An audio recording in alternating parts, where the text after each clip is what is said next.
Well, hello. It's good seeing you again. So, this past Saturday, I went to go see the 2025 film Good Boy, directed by Ben Leonberg. So, this is a very interesting film. The cast is very, very small. It stars a dog named Indy mainly. I could end there with the cast list because he's pretty much the only one that you see with any consistency. The faces of most of the other actors in the film are not really shown much at all. We have Todd, who owns the dog in the movie, and we see his face a couple times. There's a hunter character that I don't think we see the face of at all. There's a sister to the guy that owns the dog, and I don't think we see her face at all. And then we see flashbacks of a father figure, or a grandfather, I think it is, pardon me. And we see his face probably the most. It's a very interesting film. It stars the dog Indy. We see him most of the time.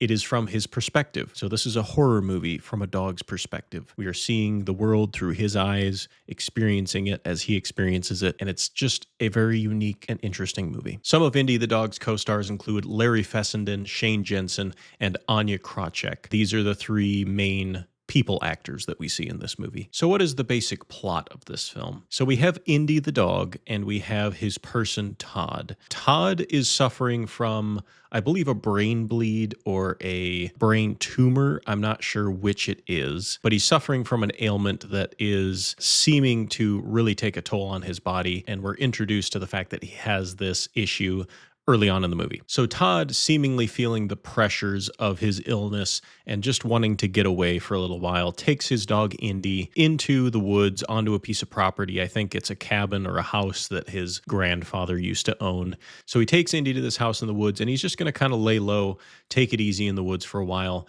and just be away from other people. It seems like he just wants to get away, which I can relate with. Right from the beginning, however, we see that Indy the dog is uneasy.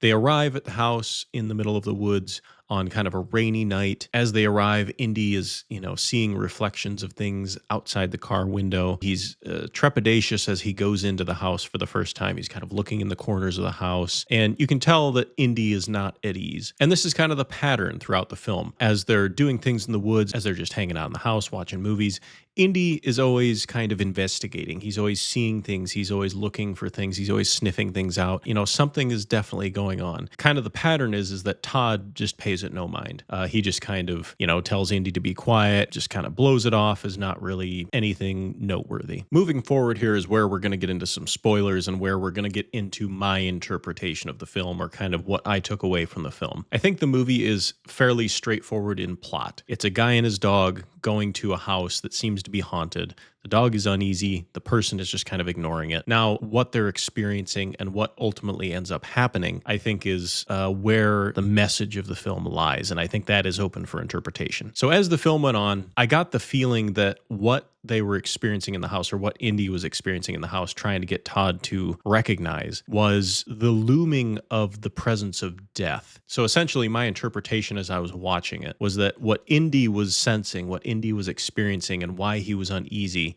was because death was looming in the shadows, waiting to take Todd. So in my view, what was haunting the house? I think it was death. I think the dog was sensing death. My brother and I watched this film together, and he actually had an insight that kind of switched a light on for me as far as understanding the film. And it was very simple. He said essentially what this movie is it's a dog experiencing his human dying, and that's scary to him. That's the horror of the movie, is the dog doesn't know what's going on.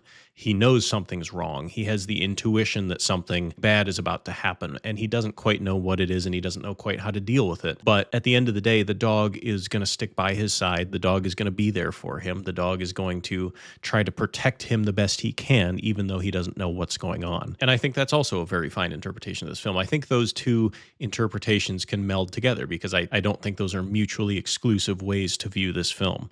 There's a scene at the end where this apparition that they keep on seeing, which is like covered in mud for some reason. I haven't quite figured that out.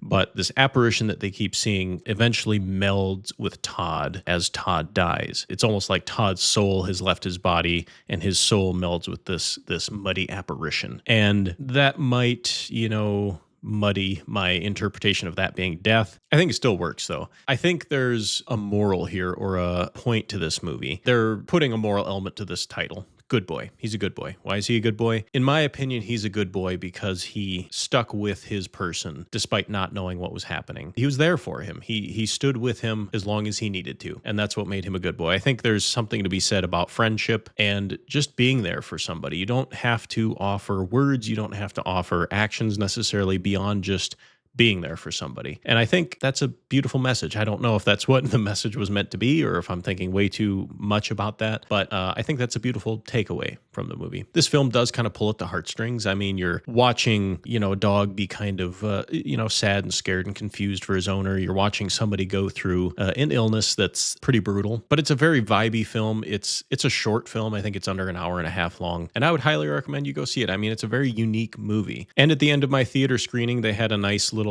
kind of synopsis by the director of how this was shot, how they got the performances out of the dog, their filming schedule and their filming techniques that they used to get this movie done. And I think it was shot over like 4 years or something like that, working like 3 or 4 hours a day with the dog. It's just a really impressive feat to make, a theatrical release movie that is basically just starring a dog. So I think I would give this movie a 3.5 out of 5 stars. Was this like a mind-blowing masterpiece? No.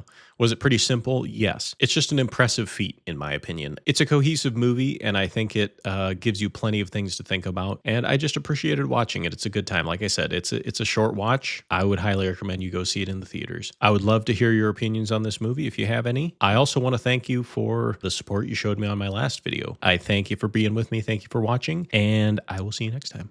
Have a good one. Bye.